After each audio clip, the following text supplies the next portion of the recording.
ભરૂચની શ્રવણ ચોકડીથી ગેલ ટાઉનશીપ સુધી આવેલ 15 થી 20 સોસાયટીના રહીશોએ પ્રાથમિક સુવિધાના અભાવે આજરોજ વિરોધ પ્રદર્શન કર્યું હતું। ભરૂચ શહેરની શ્રવણ ચોકડીથી ગેલ ટાઉનશીપ સુધી 20થી વધુ સોસાયટીઓ આવેલી છે। આ સોસાયટીઓમાં જવાનો એપ્રોચ રોડ છેલ્લા ઘણા સમયથી બિસ્માર હાલતમાં થઈ ગયો છે।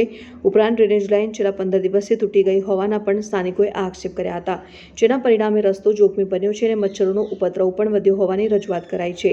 આજરોજ આ તમામ સોસાયટીના રહીશોએ એકત્રિત થઈને તંત્ર સામે હલ્લાબોલ કર્યો હતો અને વહેલી તકે જે માર્ગ પાસ થઈ ગયો છે તેની કામગીરી હાથ ધરવામાં આવે તેવી માંગ ઉચ્ચારી હતી।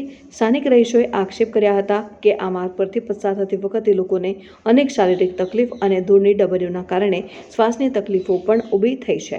સ્થાનિકોની રજૂઆતને ભરૂચ આમ આદમી પાર્ટી પોતાનો ટેકો જાહેર કર્યો હતો અને જિલ્લા પ્રમુખ પિયુષ પટેલે જો આ કામગીરી વહેલી તકે નહીં પતે તો ઉગ્ર આંદોલનની ચીમકી ઉચ્ચારી હતી। વિડીયો જર્નાલિસ્ટ વિરેન્દ્ર પાટીલ સાથે સત્ય ટીવી ન્યૂઝ ભરૂચ। હું બલવંતસિંહ મકવાના વિમંડા સોસાયટીનો રહીશ। છેલ્લા 1.5 વર્ષથી અમને નર્ક જેવી અહેસાસ થાય છે। અહીંયા આગળ અમને ઘણીવાર એવો વિચાર આવે છે પ્રજાના કામ જોઈને, તંત્રનું કામ જોઈને કે હવે અમે અહીંયાથી સ્થળાંતર કરીએ ફેમિલી સાથે। એટલી બધી હાલાકી ભોગવીએ છીએ। અહીંયાથી છોકરાઓ જાય છે, એક્સિડન્ટ થાય છે। અમને 2 દિવસ પહેલાં મારા છોકરાનો એક્સિડન્ટ થયું, ભયંકર એક્સિડન્ટ થયું છે ને ગયા રવિવારે અમે રમેશભાઈને બોલાવેલા, ધર્મેશભાઈ આવેલા, ઘણા બધા મોટા નેતાઓ આવેલા, અમને મૌખિક બાંહેધરી આપેલી। અમને એવું કીધેલું કે આ અહીંયાથી ત્યાં શ્રવણ ચોકડી લગીને આપણે સ્ટ્રીટ લાઇટ આપણે બનાવી દઈશું। ગયા રવિવાર સુધી આ રવિવાર સુધી એક પણ સ્ટ્રીટ લાઇટ લાગી નથી।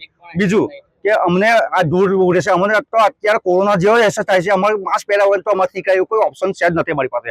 અત્યારે અમે રમેશભાઈ વાત કરી, રજૂઆત કરી હતી રમેશ સાહેબને કે અમારે ધૂળની ડમરીઓ ઉડે છે, અમારા હેલ્થ પર અસર પડે છે, નાના મોટા મોટા વડીલોને હેલ્થ પર અસર પડે છે, મહિલાઓ અને બાળકોને અસર પડે। તો એનું સોલ્યુશન શું? એમને સોલ્યુશન આપ્યું કે દરરોજ અમે સવારે સાંજે પાણી ટેન્કર લાવીશું, બેરાવીશું। આજ સુધી એક સિંગલ ટેન્કર પર પાણીની છંટકાવ થયેલો નહીં। આજે આ પાણી અઠવાડિયાથી ભરેલું છે। આજે ખબર પડી કે આ લોકો ભેગા થવાના છે, મીડિયામાં છે ત્યારે આ લોકોએ મશીન પંપ લગાવીને ચાલુ કર્યું છે।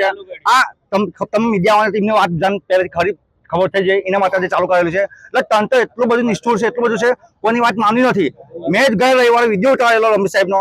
મને રમેશ સાહેબ એવી ચેલેન્જ આપેલી કે ભાઈ તું વિડીયો ના ઉતાર, તું મારી હંભો કેન્ડિડેટમાં આવી જા, હું તને પૈસા પાડવા તૈયાર છું। તો રમેશભાઈને મીડિયામાં માધ્યમથી કહેવા માંગુ છે કે આપણે તમારી હંભો લડવા માટે રેડી છે।